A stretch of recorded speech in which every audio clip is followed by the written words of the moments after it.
صحیفه تاجیکان در آینه تاریخ از روی اثر پیشوای ملت محترم امام علی رحمان تهیه می گردد. تاریخ را برای آن می آموزیم که از سرگذشت پر افتخار و عبرت آموز نیاگان آگاه شویم، سبق گیریم و این دانش ها را در ترتیب دادن نقشه معینی رشد امروز و فردای دولت و ملت کاربست نماییم.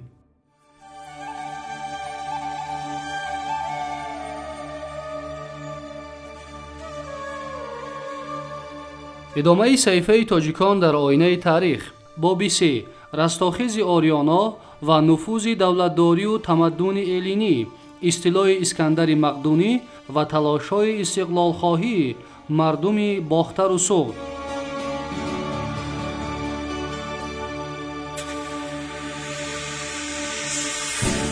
اگر پسر سلوک انتیوخ یک علیه وارث پتولمی تلاش‌ها ورزد، پسر انتیگون دیمتری با پسر انتیپاتر کاساندر سربسر میشد.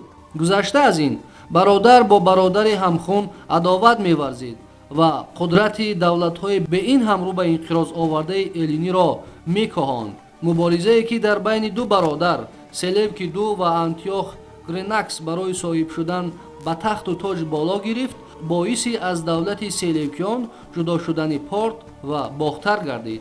تأسیسیابی دولت یونانی اساسی باختر با کوشش‌های جدایی‌خواهی ساتراپ آن دیودات و باختر را دولت مستقل اعلان کردن او راست می‌آید. این دولت یونانی اساسی نیاگان تاجیکان در قسمت شرقی قلمرو سلوکیان اول در زمینه ساتراپی یعنی ولایت باختر تأسیس یافته، سپس حدودهای دولتداریش را وسعت بخشید. تقریباً سال 256 پیش از میلاد والی باختر دیودات یک از سستی امپریای سلوکیان و مبارزه برادران برای تاج و تخت استفاده برده از اطاعت سر پیچید و باختر را دولت علاهیده اعلان کرد. موافق روایت واقعه‌نگار عتیقه یوستین واقعه چنین روی داده است. سپس دیودات نیز جدا شد از سلوکیان که حاکم هزار شهرهای باختر بود و فرمود او را پادشاه خوانند. به عبارت او از مقدونیان تمام مردم شهر جدا شدند. در آن دوره ارسک نام آدم بود بذات ولی با شجاعت که عادتاً راهزنی و دزدی میکرد. شنید که سلوک یعنی سلوک دو در آسیا شکست خورده است، دیگر از پادشاه باکی نکرده به پارتها با دسته راهزنان در افتاد. بر حاکم آنها اندرگار غالب آمد، او را به قتل رساند و حاکمیت را به خلق پارتها به دست گرفت. دیودات یک که از جانب انتیوخ دو والی باختر تعیین شده بود، از برخاستن ناراضگی‌ها و حرکت‌های خلقی بر ضد سلوکیان استفاده نموده اشرافان محلی را در اطراف خود متحد ساخت و با مستقلیت باختر بنیاد گذاشته رسما از امپریای سلوکیان جدا شد. با قول اکادمیک باباجان غفوروف گفتند ممکن است که در باختر وارثان سلوکیان صاحب قوه توانای حربی یونانی بودند. دیودات این قوه حربی و اعیان و اشراف یونانی شده محلی باختر و سغد را که از سلوکیان جدا شدند می‌خواستند استفاده برده و به آنها تکیه کرده سرور حرکت شد که باعث از سلوکیان جدا شدن باختر گردید. شک نیست که در این حرکت عامه خلق نیز شرکت داشت که ضد ظلم دو طرفه و برای استقلال مبارزه می‌برد. موافق اخبار مورخان در دوره حکمرانی سلوکی‌ها دیودات والی باختر، یوتیدن والی سغد و اندرگار والی پارت تعیین شده باشند هم از ناآرامی‌های داخلی و مبارزه‌های در باختر و ارسک یعنی ارشک در پارت به بنیاد دولت جداگانه کوشش نمودند. در نتیجه تقریباً سال 256 پیش از میلاد دولت یونانی اساسی باختر تأسیس یافته در طول قریب 120 سال در حدود باختر حکمرانی کرد. این دولت در غرب سغد، آریانا، مراغه، احتمال اسپیان و توریورا فرا گرفته. همچون دولت پرقدرت و صاحب نفوذ حدود خود را تا قسمت جنوبی افغانستان کنونی و پهناهای هند وسعت بخشیده. ارخازیا، درنگیانا، گندخارا و دیگر ولایت‌های وادی این را به هیئت خود متحد ساخت.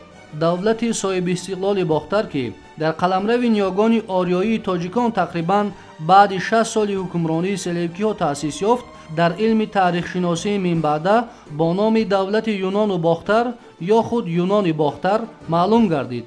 محققان غرب و در پیروی آنها تاریخ شناسان شرق ин истилоҳро эҳтимол ба хотири он пазируфтанд ки нахустподшоҳи давлати навтаъсиси бохтар собиқ волии селевкиён диодод худ юнонӣ буд ва силсилаи ворисони ӯ низ аз мардуми юнонзамин ба шумор мерафтанд.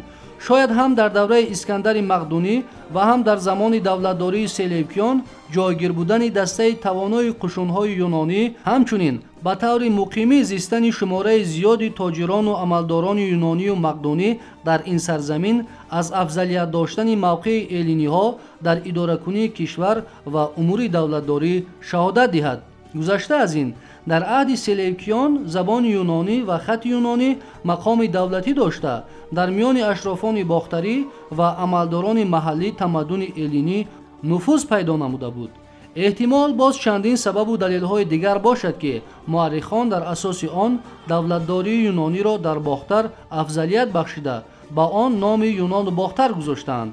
вале аз назари адолати таърихӣ ин масъаларо саҳл ангоштан нашояд.